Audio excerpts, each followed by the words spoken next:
नमस्कार मंडळी, तुमचं स्वागत आहे माझ्या चॅनलवर. मी सविता. तर बघा काय झालंय, तर माझ्या मिस्टरांचे मित्र आलेत, म्हणजे त्यांची फॅमिली आलेली आहे. पुण्यावरून मुंबईत आले ते जरा फिरण्यासाठी. तर मग ते येणार होते हे मला माहीत होतं, म्हणून मग म्हटलं चला नाश्त्यासाठी ना मग मी ते ना इडलीसाठी असं इडलीचं मिश्रण बनवून ठेवलं. त्यासाठी ना मी तांदूळ भिजत घातले होते. 4 वाटी तांदूळ घेतले होते आणि त्याला आहे ना 1.5 वाटी मी ना उडदाची डाळ घातली होती आणि ना पाऊण वाटी चण्याची डाळ घातली होती, म्हणजे हरभऱ्याची डाळ. तर ते छान असं आहे ना सकाळपासून तर संध्याकाळपर्यंत छान भिजवून दिलं 8-9 तास आणि रात्री छान असं त्याला मस्त दळून ठेवलं, मिक्सरमधून बारीक केलं. तर मग लगेच मग सकाळी नाश्ता करायला मग म्हणजे सुरुवात केली मी बनवायला. तर पण मग माहीत असतं ना की आता कोणाला इडली खायला आवडते, कोणाला मसाला डोसा, कोणाला पेपर, म्हणजे त्यांच्या मुलांची डिमांड होती. कोण बोलत होतं की मला इडली पाहिजे, मग कोण सांगते मला मसाला डोसा आवडतोय, त्यात माझी मुलं बोलत आहे मला प्लेन डोसा आवडतो. तर मग म्हटलं चला मी आज सगळ्यांसाठीच म्हटलं म्हणजे जसं आवडतं ना मी सगळ्यांना तसाच नाश्ता आज बनवून देते. कारण सगळे संडे होता, सगळे एकत्र आलेले होते, त्यामुळे सगळे छान एन्जॉय करत होते. तर मग मी लगेच इथे ना त्या पिठामध्ये मस्त मीठ टाकून मिश्रण मिक्स केलं, चवीप्रमाणे मीठ टाकलं आणि आपला खायचा सोडा असतो ना तो सोडा थोडा टाकलेला आहे. लगेच एक साईडला इथे छान अशी इडली लावून दिलेली आहे.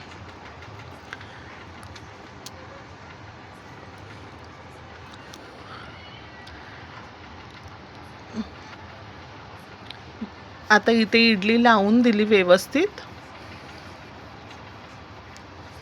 आणि पीठ खूप छान पद्धतीने मस्त फुगून वरती आलं. आता बघितलं ना तुम्ही, म्हणजे मी जेव्हा रात्री ते मिक्सरमधून दळलं तेव्हा डब्बा अर्धा होता आणि सकाळी पूर्ण गच्च भरला, म्हणजे पीठ पण छान फुगलं. इथे आता लगेच चिंच पण मी अशी भिजत ठेवली आपल्याला सांबार बनवण्यासाठी. कारण आता आपल्याला इडली चटणी खायची असेल तर सांबार पण हवाच असतो. आणि आता चटणी बनवण्यासाठी इथे बघा मी खोबरं, आपल्या फुटाण्याच्या डाळ्या, थोडे शेंगदाणे, हिरवी मिरची, लसूण आणि मिरची जसं तिखट हवं तसं मस्त ते काढून ठेवलं एक साईडला. लगेच इथे मी 1 वाटी ना तुरीची डाळ घेतली, अर्धा वाटी मसूरची डाळ घेतली, त्यात मीठ टाकलं आणि हळद टाकली. आता सांबारसाठी लगेच एक साईडला डाळ आणि बटाट्याची भाजी. मसाला डोसा बनवण्यासाठी मला बटाट्याची भाजी बनवायची होती म्हणून बटाटे, असे डाळ आणि बटाटे लगेच एक साईडला कुकरला इथे लावून दिले. आणि सांबारसाठी लगेच आपल्याला जशा भाज्या आवडतात ना तशा भाज्या मी घेतल्या. इथे एक वांगं मी घेतलेलं आहे, त्याच्यानंतर लाल भोपळा घेतला आणि दुधी भोपळा मी घेतलेला आहे थोडासा आवडीप्रमाणे, आणि पडवळ घेतली आहे थोडी, आणि जी आपली म्हणजे आपली कांद्याची पात असते ना त्याचे कवळे 3-4 कांदे घेतले, शेवग्याच्या शेंगा घेतल्या आणि एक टोमॅटो घेतला. असं सगळं मस्त व्यवस्थित स्वच्छ धुवून कापून घेतले. कारण आता म्हणजे सांबारमध्ये ह्या सगळ्या भाज्या ज्या टाकतो तर सांबार खायला खूप जास्त टेस्ट येते, खूप मस्त लागतो सांबार. तर लगेच आता आहे ना ह्या सगळ्या भाज्या ना लगेच एक पातेल्यामध्ये तेल टाकलं आणि आता याच्यामध्ये सगळ्या भाज्या व्यवस्थित आता परतून घेणार आहे तेलामध्ये. आता याच्यामध्ये थोडंसं मीठ आणि हळद असं चवीप्रमाणे टाकून याला पण छान इथे परतून घेऊन वाफ द्यायची आहे भाज्यांना. कारण कुकरमध्ये जर आपण एकत्र डाळीसोबत जर भाज्या लावल्यात ना मग भाज्या खूपच जास्त शिजून जातात. शेंगा पण म्हणजे शेवग्याच्या शेंगा पण एकदम गळतात, म्हणजे एकदम नरम होऊन जातात, खायला काही मज्जा राहत नाही. म्हणून मग मी याला वेगळीच जरा वाफ देणार आहे इथे. आणि पाणी अर्धा ग्लास पाणी टाकून वाफेत ठेवून दिला शिजायला. आता इथे आपली डाळ पण चांगली शिजून झालेली आहे. आणि मसूरच्या डाळीने ना म्हणजे तुरीच्या डाळीमध्ये आपण मसूरची डाळ मिक्स करतो ना त्याच्यामुळे सांबारला खूप जास्त टेस्ट येते.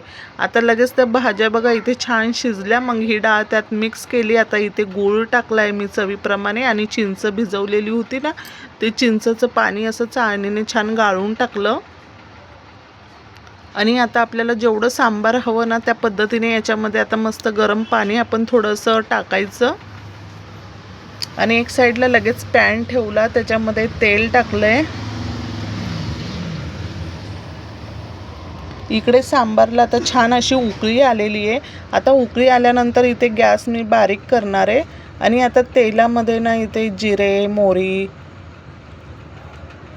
कढीपत्ता, त्याच्यानंतर आहे ना हिंग, असं सगळं टाकून आपल्याला एकदम तडतडीत असं याला आहे ना सांबारला मस्त तडका द्यायचा आहे।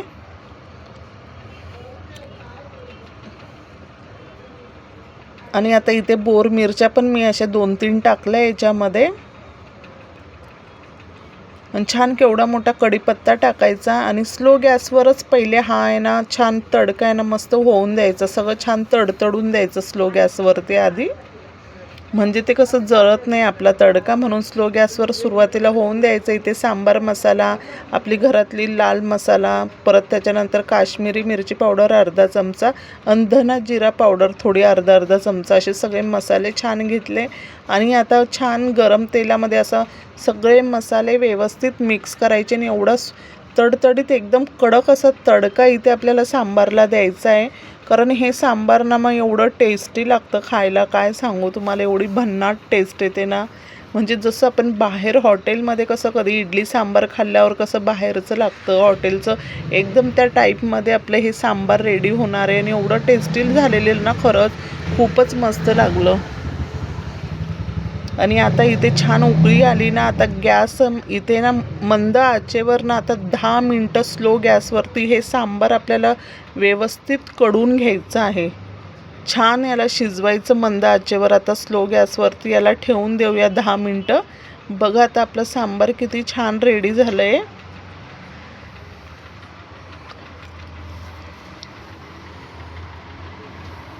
आणि आता लगेच एक साईडला चटणी वाटायला घ्यायची। खोबरं, हिरवी मिरची, चिंच, डाळ्या, शेंगदाणे, लसूण असं छान ही चटणी पण इथे मी बारीक अशी वाटून घेतली। चवीप्रमाणे याच्यामध्ये पण मीठ टाकून द्यायचं लगेच, आणि कोथिंबीर।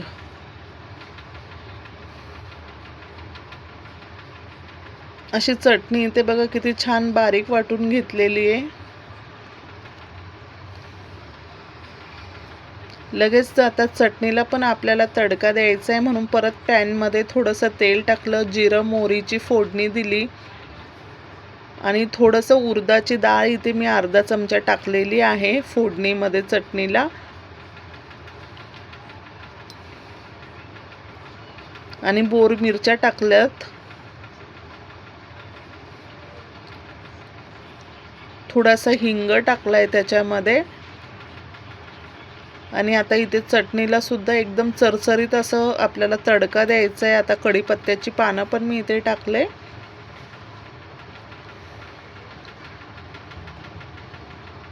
एकदम असं हे बघा चर्र आवाज आला पाहिजे एवढा कडक तडका इथे चटणीला द्यायचा, म्हणजे आपली चटणी खायला खूपच जास्त छान लागते। आणि आता इथे बघा आपल्याला म्हणजे मी बटाट्याची भाजी पण इथे करून घेतली आणि वरतून कोथिंबीर टाकून दिली। मसाला डोसा बनवण्यासाठी ही बटाट्याची भाजी मी बनवली आहे। आणि लगेच आता डोसा बनवण्यासाठी थोडंसं डब्यातून पीठ काढून घेतलं आणि त्याच्यामध्ये ना मीठ टाकलं चवीप्रमाणे आणि पाणी, कारण इडलीच्या पिठापेक्षा पण आपल्याला हे पीठ ना जरा पातळ करायचं असतं, म्हणून जरा पाणी इथे जास्त टाकायचं आणि पीठ एकदम ढिल्लं करायचं, म्हणजे आपले डोसे एकदम छान आले पाहिजे पातळ। असं छान आता डोसे बनवण्यासाठी मी पीठ इथे मिक्स करून घेतलं व्यवस्थित पाणी टाकून। आणि सगळ्यांच्या आवडीप्रमाणे मी नाश्ता बनवला आज। कोणाला इडली सांबार, कोणाला मसाला डोसा, चटणी सांबार, कोणाला पेपर डोसा, सगळ्यांनी इडली डोसा सांबार असं मस्त एन्जॉय केला सकाळचा नाश्ता। आणि ते लगेच आता डोसे पण मी करायला घेतले।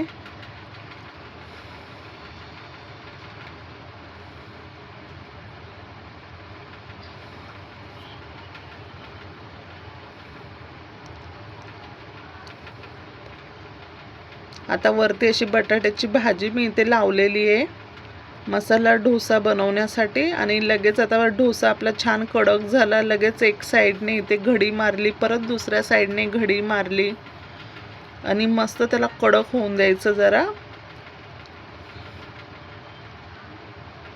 आणि छान इथे असं त्याला फोल्ड करून घ्यायचं, नंतर दोन्ही साईडने छान त्याला आलटी पलटी करून शेकून घेतला।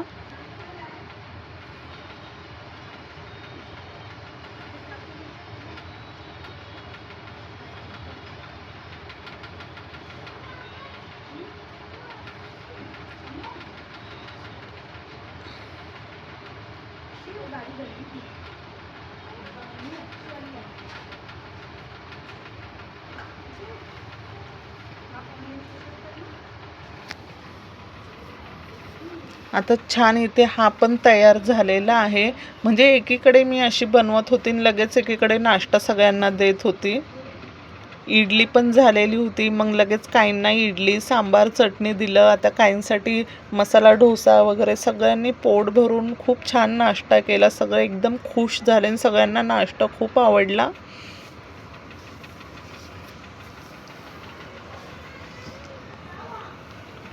आणि सगळे ते पाहुणे पण खूप असं म्हणजे कौतुकाने बोलत होते की हॉटेलच्या टेस्टपेक्षा पण हा घरचा नाश्ता खूप टेस्टी झालेला आहे।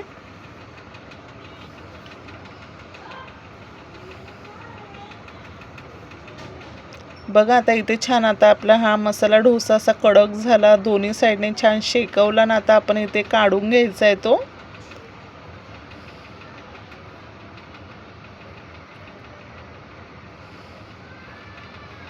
आता कोणाला साधा डोसा पाहिजे होता, मग त्यांच्यासाठी मी साधा डोसा पण इथे काढून घेतले।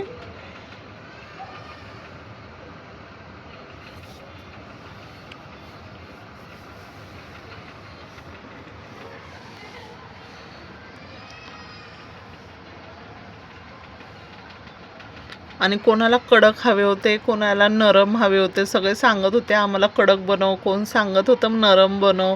त्या पद्धतीने मी सगळ्यांना दिले बनवून, कोणाला कडक नरम।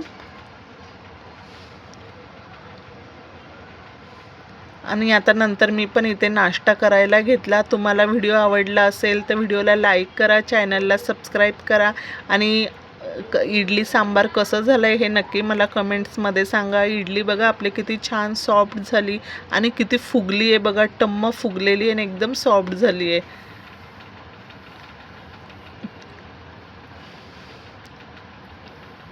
आणि चटणी पण खूप जास्त टेस्टी झाली होती। मसाला डोसा पण तेवढाच जास्त सुंदर झाला होता। सगळं मस्त असं पोटभर खाऊन एन्जॉय केलं। नंतर सगळ्यांचं झाल्यावर मी पण खूप एन्जॉय केलं, मलाही खूप आवडली आहे टेस्ट आजची।